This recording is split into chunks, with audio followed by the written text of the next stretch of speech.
على رسوله الكريم أما بعد فأعوذ بالله من الشيطان الرجيم بسم الله الرحمن الرحيم قال الله سبحانه وتعالى وآخرون يضربون في الأرض يبتغون من فضل يقاتلون في سبيل الله وقال الله سبحانه وتعالى نحن قسمنا بينهم معيشتهم في الحياة الدنيا ورفعنا بعضهم فوق بعض درجات ليتخذ بعضهم بعضا سخريا تعالى يا أيها الذين آمنوا إذا تداينتم بدين إلى أجل مسمى فاكتبوه وليكتب بينكم كاتب بالعدل ولا يأب كاتب أن يكتب كما علمه الله فليكتب وليملل الذي عليه ربه ولا يبخس منه شيئا وقال الله سبحانه وتعالى إلا أن تكون تجارة حاضرة تديرونها بينكم فليس عليكم جناح ألا تكتبوها وقال النبي صلى الله عليه وسلم على عياله ففي سبيل الله ومن طلب الدنيا في عفاف كان في درجة الشهداء وقال النبي صلى الله عليه وسلم طلب كسب الحلال فريضة بعد الفريضة وقال النبي صلى الله عليه وسلم آلا من عمل يده بات مغفورا له وقال النبي صلى الله عليه وسلم ما أكل أحد طعاما خيرا من أن يأكل من عمل يده وإن نبي الله داود كان يأكل من عمل يده وقال النبي صلى الله عليه وسلم من طلب الدنيا حلالا استعفافا عن المسألة وسعيا على أهله وتعطفا على جاره لقي الله ووجهه مثل القمر ليلة البدر ومن طلب الدنيا حلالا مرائيا مفاخرا لقي الله وهو عليه غضبان وقال النبي صلى الله عليه وسلم طلب كسب الحلال فريضة بعد الفريضة أو كما قال عليه الصلاة والسلام. بھائیو دوستو بزرگوں حضرات علماء کرام، آج ہمارے یہاں جمع ہونے کا مقصد کوئی بیان کرنا یا تقریر کرنا یا وعظ کرنا نہیں ہے. بیان تقریریں آپ حضرات بزرگوں کی، بڑوں کی، اکابر کی، علماء کرام کی سنتے رہتے ہوں. آج ہمارے جمع ہونے کا ایک اور عظیم مقصد ہے. وہ مقصد یہ ہے کہ ہم اور آپ مل کر کیسے کوشش کریں، محنت کریں، فکر کریں، ترتیب بنائیں کہ ہماری زندگی کے ہر شعبے میں، حصے میں، زندگی کے ہر کام میں، خواہ وہ چھوٹا ہو یا بڑا ہو، 100% اللہ کا دین زندہ ہو جائے، اللہ کے احکامات اور نبی کے طریقے زندہ ہو جائے.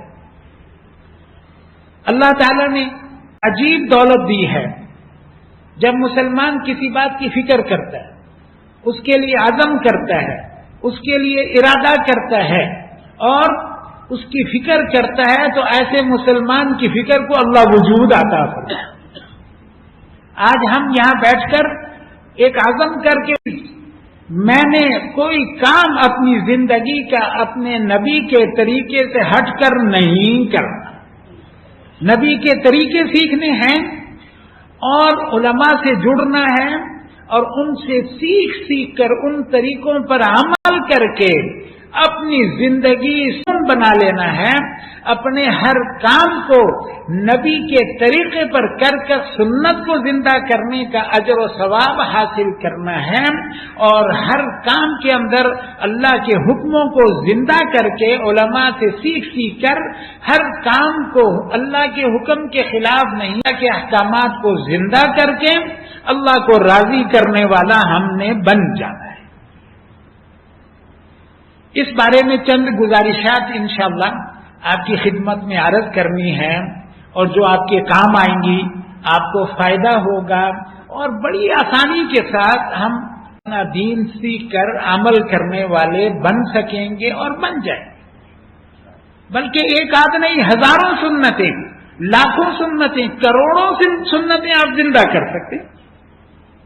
اگر یہ تھوڑی سی چند باتیں جو میں عرض کروں گا ان کو ہم حل کر لیں تو انشاءاللہ کوئی اتنا آسان ہے، اتنا آسان ہے، دنیا میں اس سے زیادہ آسان زندگی کا نظام کسی کے پاس نہیں، اور اتنا راحت والا ہمارا دین، اتنی برکت والا دین، اتنی خیر والا اتنی عظمتوں والا ہمارا دین، ہمارے دین کے اندر تمام مشکلات کا حل موجود ہے، اور ہم اپنے دین کو سیکھ کر عمل کر کے زندہ کریں، ہماری زندگیوں میں اتنی برکتیں ہو جائیں گی، اتنی برکتیں ہو جائیں گی ہم تو۔ چنانچہ اس عظیم مقصد کے لیے جو میں نے آپ کی خدمت میں عرض کیا، چند گزارشات ہیں، آپ نوٹ بھی فرمائیں، اپنے ذہن میں بھی بٹھائیں، یاد بھی کریں۔ ہو سکتا ہے ایسی باتیں پہلے نہ سنی ہوں یا سنی ہوں تو یاد نہ ہو، انشاءاللہ سیکھنے سے ہے۔ اس میں سب سے پہلی بات یہ ہے کہ اللہ تعالی سے زیادہ ہمارا خیرخواہ اور ہمدرد اس دنیا میں کوئی اور نہیں ہے، اس دنیا میں کوئی ہمارا خیرخواہ اللہ سے زیادہ۔ اللہ تعالیٰ نے ہمیں پیدا کیا، وہ جو اس سے کون پوچھ سکتا ہے کہ جی ہمیں کچھ اور بنایا، آپ نے انسان کیوں نہیں بنایا؟ اللہ نے انسان بنایا، اشرف المخلوقات بنایا۔ دنیا میں اس کی جتنی مخلوق ہیں ان میں سب سے اشرف، افضل، اعلیٰ جو یہ انسان ہے، اللہ نے ہمیں اس میں بنا کر ہمارے اوپر بہت، اللہ نے ہمیں نعمتیں دی اور مہربانیاں کی۔ وَإِن تَعُدُّوا نِعْمَتَ اللَّهِ لَا تُحْصُوهَا، اتنی نعمتیں دی ہیں۔ اللہ تعالیٰ فرماتا ہے کہ اگر تم گننا شروع کرو تو تمہاری گنتی ختم ہو جائے گی، اعداد و شمار ختم ہو جائیں گے، تم تحریر میں نہیں لا سکتے، تم گنتی میں نہیں لا سکتے، احصائیات میں نہیں لا سکتے۔ ایسے ہی اللہ تعالیٰ نے ہمیں دولتیں عطا کی، اللہ نے ہمیں عزت عطا کی، اللہ نے ہمیں شرف عطا کی، اتنی نعمتیں ہم اس کا اندازہ نہیں کر سکتے، اور اس کا شکر ادا کرنا تو دور کی بات ہے، ہم اس کا اندازہ کر کے یہ بھی نہیں احساس کر سکتے کہ اللہ نے ہمیں کیا کیا چیزوں کی نعمتیں۔ تفصیل میں جائیں تو بہت کچھ ہے، ہاتھ کی پکڑنے کی نعمت، چچنے کی، دیکھنے کی، وغیرہ وغیرہ، آپ سنتے رہتے ہوں گے اکابر سے۔ ہونا تو یہ چاہیے تھا جیسے دنیا میں ہوتا ہے نا جی، کوئی ہمارے اوپر مہربانی کرے، کوئی احسان کرے، کوئی اچھا کام ہمارا کر دے، کوئی سفارش کر دے، اس کے لیے اس کے غلام بن جاتے، اس کا شکریہ بھی ادا کریں گے، اس کے پاس چل کر جائیں گے، اور وہ کوئی ہمیں کام کہے گا، بات کہے گا تو آنکھیں بند کر کے مانیں گے، اس لیے کہ اس آدمی نے میرے کام میں مدد کی، میری سفارش کی، یا میرا کوئی مسئلہ حل کیا۔ کتنے شکر گزار ہوتے ہیں اور ہوتے ہیں۔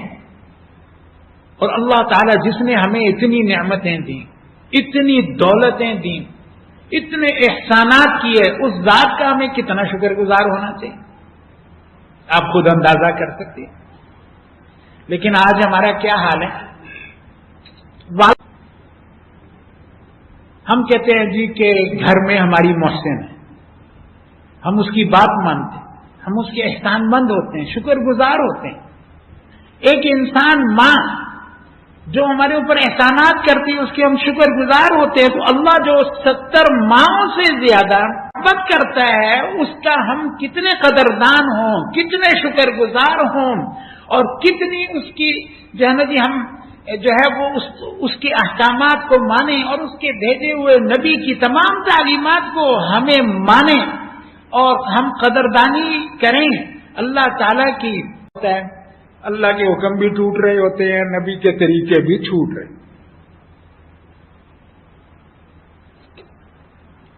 آج بازاروں میں جائیں آپ پریشان ہو جائیں گے، ہمارے بازار آج تکلیفیں اور پریشانیوں کی آماجگاہ بن گئے۔ پریشانیوں کے گھر بنے ہوئے ہیں. ہمارے کھیت اور منڈیاں، ہمارے اسپتال، جتنی زندگی کے شعبے اور حصے ہیں سب کے سب پریشانیوں کی آماجگاہ بن گئے ہیں، اور وجہ اس کی 2 یا 3 نہیں، ایک ہی ہے. آپ پوری طرح کبھی مسلمان اتنا پریشان نہیں ہوا جتنا آج کا مسلمان پریشان، اور اس کی وجہ 2-3 نہیں، ایک ہی ہے. جس بازار میں اللہ کے حکم ٹوٹیں گے، نبی کے طریقے چھوٹیں گے، ان پر عمل نہیں کیا جائے گا، ان بازاروں میں کبھی راحتیں نہیں آ سکتی، کبھی خیریں نہیں آ سکتی، کبھی عزتیں نہیں آ سکتی. یہ ممکن نہیں ہے. اللہ نے اپنے احکامات اور اپنے نبی کے طریقے ہمیں کامیاب ہونے، خیریں، برکتیں، راحتیں حاصل کرنے کے لیے عطا کی. آج ایک تاجر بھائی، ظہر کی اذان ہوئی، علی الصلاح حی علی الفلاح، اللہ تعالیٰ کا منادی آواز دے رہا ہے، اس کے کان میں دھوم بھی نہیں رینگتی، اس کو احساس بھی نہیں. وہ سمجھتا ہے کہ اگر میں مسجد میں نماز پڑھنے کے لیے چلا گیا، میرے گاہک جو ہیں وہ خراب ہو جائیں گے، میرا گاہک جو ہے وہ چلا جائے گا، نقصان ہو جائے گا. اس کو اس کا احساس ہی نہیں ہے کہ نماز چھوڑنے سے جو نقصان ہوتا ہے وہ اس گاہک سے کئی گنا زیادہ ہے. آپ علیہ السلام فرمایا میں ان کو گھروں کو آگ لگا دوں جو اتنے شفیق اور مہربان نبی. تاجر کا دھڑا دھڑ ٹوٹتے جا رہے ہیں، اس کو احساس ہی نہیں، اس کو فکر ہی نہیں. دنیا کے کاموں میں اتنے ہم سمجھدار بنتے ہیں کہ چھوٹا سا بھی کاروبار کا نقصان کسی کام میں نظر آئے تو ہم اس کو حل کرتے ہیں، اور دین کا ہمیں نقصان نظر آ رہا ہو ہم کچھ بھی پرواہ نہیں کرتے. کہتے ہیں جی چلتا ہے، جی آج کل کا زمانہ بڑا مشکل ہے، دین پر چلنا بڑا مشکل ہے. آج کل انسانیت نے ترقی کر لی، ہمارا دین تو چلو ہم نہ بھی کہتے ہو، غیر تو ہمیں یہی کہتے ہیں کہ تم لوگوں کا دین تو بہت پرانا ہے، 1400 سال پرانا ہے، گھوڑے، اونٹ اور پتھر. آج دنیا نے ترقی کر لی، ٹیکنالوجی حاصل کر لی، میزائل بنا لیے، ہوائی جہاز بنا لیے، ریل گاڑیاں بنا لی، گاڑیاں بنا لی، بجلی پنکھے بنا لیے. انسانیت آگے چلی گئی، ترقی یافتہ ہو گئی. کوئی کہتا ہے چاند پہ چلی، تحقیق آئی ہے چاند پہ کوئی بھی نہیں گیا تھا، ویسے جھوٹا کہہ رہے ہیں ہمیں چاند پہ چلے. چاند ہے ہی ایسا نہیں ہے کہ اس میں انسان رہ سکے، وہاں جا سکے. اللہ پاک نے فرمایا عادت العرجون القدیم، پرانی کھجور کی شاخ جیسا ہو جاتا ہے، وہاں پہ رہ سکتا ہے. مختصراً یہ ہے بھائیو، دوستو، بزرگوں، چیزیں اچھی بنانے سے کبھی ترقی نہیں ہوتی. انسانیت کی ترقی چیزوں سے نہیں ہوتی. انسانیت کی ترقی انسانوں کو اچھا بنانے سے ہوتی ہے، اور چیزوں کی ترقی چیزوں کو اچھا بنانے سے ہو رہی. کہتے ہیں انسانوں نے ترقی کر لی. کیسے کر لی؟ کہ جی اچھی چیزیں بنا لی. ارے بابا وہ تو چیزوں کی ترقی ہو. آپ پہلے سائیکل پر بیٹھتے تھے، پھر آپ موٹر سائیکل پر بیٹھنے لگے. کیا کیا؟ سائیکل میں ہینڈل لگایا، انجن لگایا اور ٹینکی لگائی، بتیاں لگائیں، موٹر سائیکل سوار تھے. تو کیا کہا جائے گا کہ سائیکل نے ترقی کر کے موٹر سائیکل کی شکل اختیار کی؟ یہ ہرگز نہیں کہا جا سکتا کہ انسان نے ترقی کی، اس لیے کہ وہ انسان جو سائیکل پہ بیٹھتا تھا موٹر سائیکل پہ بھی ویسا ہی بیٹھا ہوا ہے. کیا فرق ہو؟ ایسے ہی میزائل اور دوسری چیزیں بھی. مختصر یہ کہ ہمیں دھوکہ.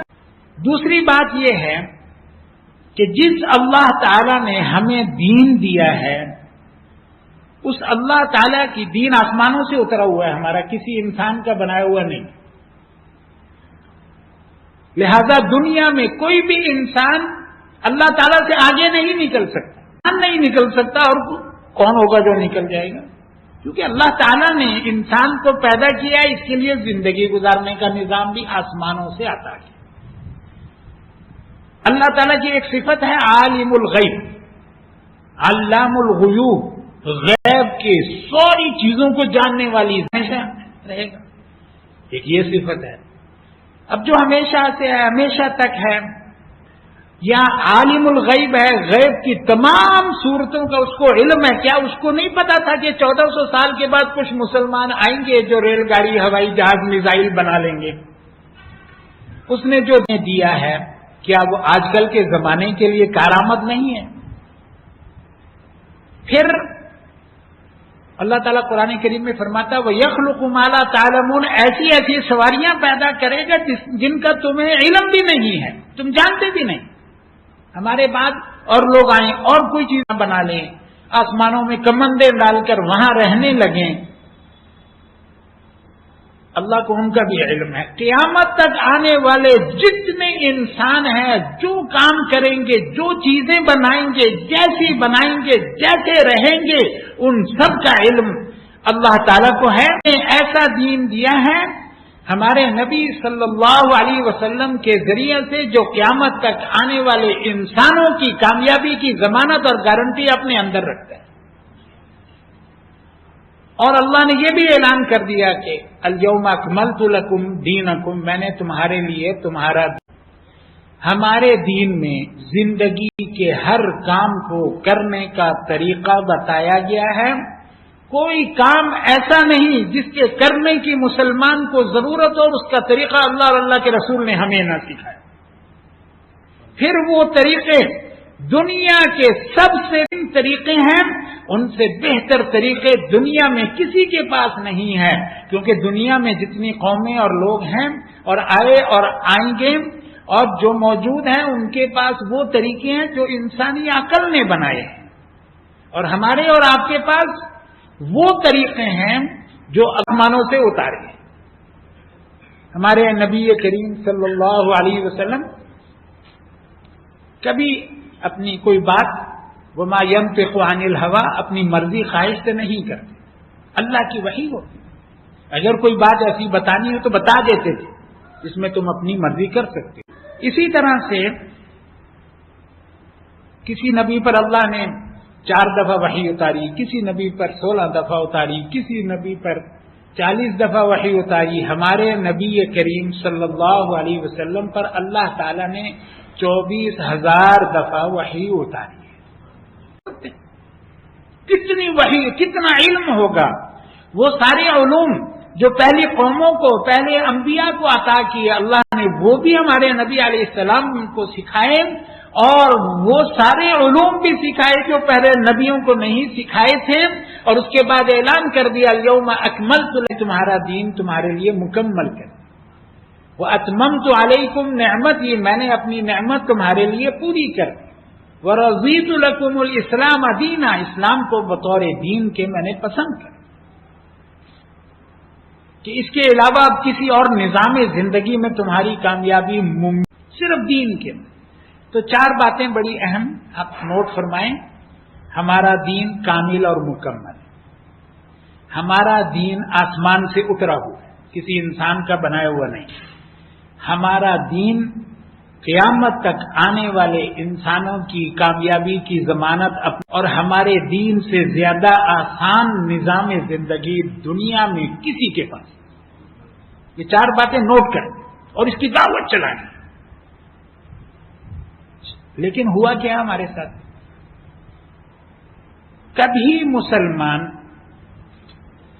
پوری ہم ہندوؤں کے ساتھ بھی رہے، عیسائیوں کے ساتھ بھی رہے، سکھوں کے ساتھ بھی رہے، کافروں کے ساتھ بھی رہے، غیر مسلموں سے معاہدے کیے، لیکن کبھی مسلمان اپنے آپ کو مسلمان کہتا ہو اور اپنے دین کو برا سمجھتا ہو، یہ کبھی نہیں. پوری تاریخ اٹھا کے دیکھیں. آج پہلی دفعہ ایسے ہو رہا ہے کہ مسلمان اپنے آپ کو مسلمان کہتا ہے اور اپنے دین کو برا سمجھتا ہے اور غیروں کے طریقوں کو اچھا سمجھتا ہے. پہلی دفعہ سے اتنی کم نصیبی ہماری کو برا سمجھتا ہے، ناکامی والا سمجھتا ہے، پرانا سمجھتا ہے، غیروں کے طریقے جو ہے ان کو اچھا سمجھتا ہے، ان کو سمجھتا ہے اس میں کامیاب. پھر غیروں جیسا بننے کی کوشش کرتا ہے، غیروں جیسا لباس، غیروں جیسا گھر، غیروں جیسی طریقے. بھائیو، دوستو، بزرگوں، اللہ تعالیٰ نے غیروں کے طریقوں کے تکلیف اور مصیبت ان کے اندر. ایک چھوٹا سا طریقہ صحابہ کرام ذرا آگے پیچھے ہو جاتے تھے اور غیروں کا اختیار کرنے کے لیے کوئی ان کو کہتا بھی تھا تو فرماتے تھے اترک سنت حبیبی لاجل ہؤلاء الحمقاء، کیا میں ان بیوقوفوں کی وجہ سے اپنے نبی کی سنت کے طریقوں کو چھوڑ دوں؟ اور آج ہم دھڑا دھڑ نبی کے طریقوں کو چھوڑتے جاتے ہیں اور سمجھتے یہ ہیں کہ نبی کے طریقے غلط ہیں اور غیروں کے طریقے اچھے ہیں۔ بڑی کم نصیبی ہو گئی۔ پھر ہمارے نبی کریم صلی اللہ علیہ وسلم نے ہمیں آسمانوں سے جو تعلیمات لے کر کے ہر شعبے کی رہنمائی موجود ہے، اس کو صحابہ کرام نے زندہ کیا، ساری دنیا میں پھیلایا۔ پھر علماء نے وہ ساری تعلیمات لکھی قرآن اور حدیث کی شکل میں۔ قرآن کریم میں تو آپ علیہ السلام خود لکھوا کے دے گئے، صحابہ کرام نے اللہ عنہ، دیگر حضرات، بڑے بڑے بستے ہوتے تھے، نبی علیہ السلام کی ایک ایک بات نوٹ کی اور لکھی۔ بخاری، مسلم، یہ جتنی بھی کتابیں ہیں، صحاح ستہ، اور مسلمانوں نے اتنی عظیم محنت کی کہ نبی کے ایک ایک عمل کو محفوظ کیا۔ مسلمان کے علاوہ کسی کے پاس نہیں ہے، دنیا میں جتنی قومیں ہیں ان کے پاس جو نبی آئے ان کی زندگی محفوظ نہیں ہے۔ یہ دولت صرف مسلمان کے لیے ہے کہ اس کی زندگی کے تمام نظام اور